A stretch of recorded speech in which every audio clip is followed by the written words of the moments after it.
Fundamentally, Summit is a purpose-driven business, and we live in a country almost creating a perfect storm, where we have a sophisticated financial services industry and a financially ignorant mass market. And what that breeds is a vulnerability to abuse. And if you have no referee in the middle, you get abuse. And that's what's happened in South Africa. And Summit has taken upon itself that its objective and its purpose in life is to bring greater equality to this imbalance of power. It's certainly not our role, and it's not our desire to be fighting in courts on a regular basis. Litigation is hard, litigation is expensive, but in the absence of an effective regulator, we have no choice, if we want to live our purpose, but to take on these fights and to ensure that the courts bring some equity to this imbalance of power. About 3 years ago, in 2016, Summit noticed that there were a number of consumers that had taken out small debts, relatively small microloans, anywhere between 300 Rand and 8,000 Rand, and the amounts that they were actually repaying in terms of the emoluments attachment orders were exorbitant. And it was obviously in a clear contravention in our minds to the wording of the National Credit Act. So the case is basically the declarator. We want clarity on the wording of Section 1035 of the National Credit Act, where we say that you can only ever recover double the principal debt outstanding at the date of default. So if you default an amount of 3,000 Rand, you could never collect more than 6,000 Rand from the consumer. Because what happens is the fees are not really the issue in terms of the credit agreement, the service fee, the initiation fee. What is exorbitant is the amount of fees that the attorneys are charging to collect on this debt. In August 2019, Summit partnered with the University of Stellenbosch Law Clinic to launch a groundbreaking application in the Cape Town High Court, requesting clarity on the correct interpretation of the so-called In Duplum rule, which limits the fees that can be charged to a consumer when judgment is taken against them in terms of the National Credit Act.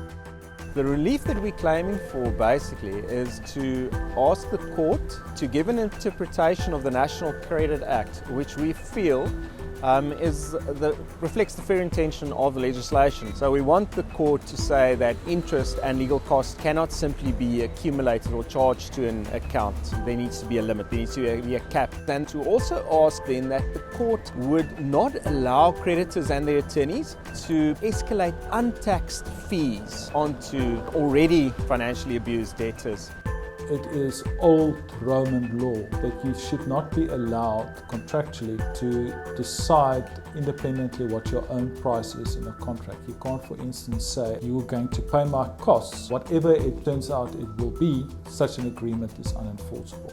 Where one deals with an emolument attachment order, the judgment and the execution process can take years. In that time, a credit provider simply just adds its costs and adds its fees. It is a system that is ripe for abuse and we believe is being abused.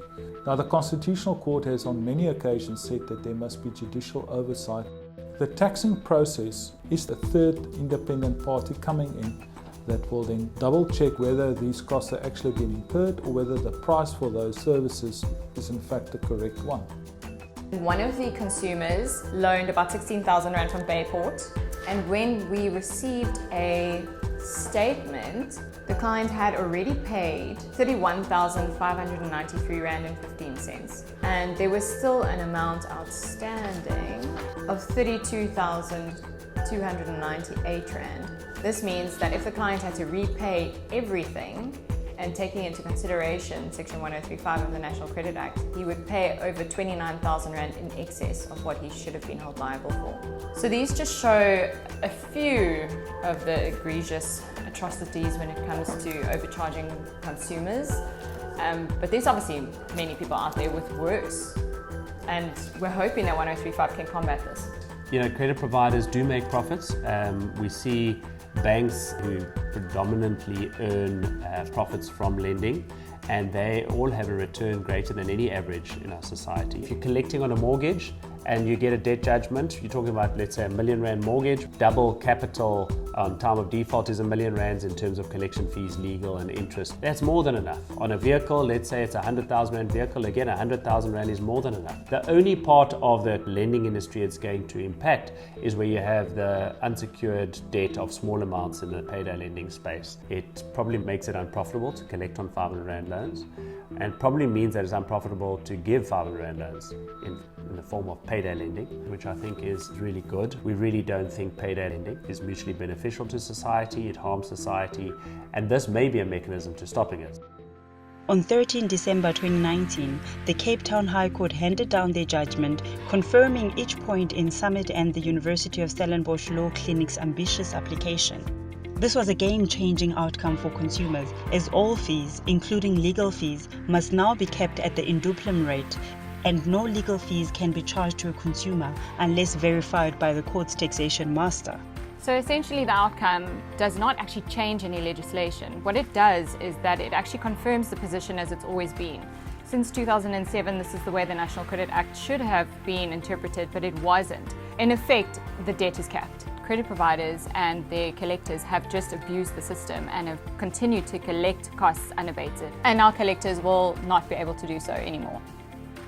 We also really appreciate the judge's insight into the way credit is granted to consumers in South Africa. Credit providers are very willing to grant loans to consumers, entice consumers to open loans that they know the consumer can't afford because they know that they can recollect this debt with exorbitant legal costs attached to it. In fact, making more profit from collecting than they would from the loan being paid back in terms of the National Credit Act. So this judgment really speaks about starting off the journey correctly in order to prevent it from escalating to a point where the consumer becomes so over-indebted that they can't put food on the table.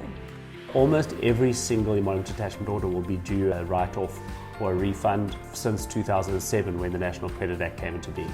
So from an employer's perspective, who are under pressure on salary bills and wage negotiations, it would mean more money in the pockets for their employees. Every single employer out there would have a case on the garnish deductions that take place on their payroll to get it audited, identify where more than double judgment debt has been deducted, and then get a write-off or a refund for that employee. So it really does change the game, and it will also in future stop bad behavior or undesirable behavior of lenders and collectors collecting far more than is due and really creating harm to our society.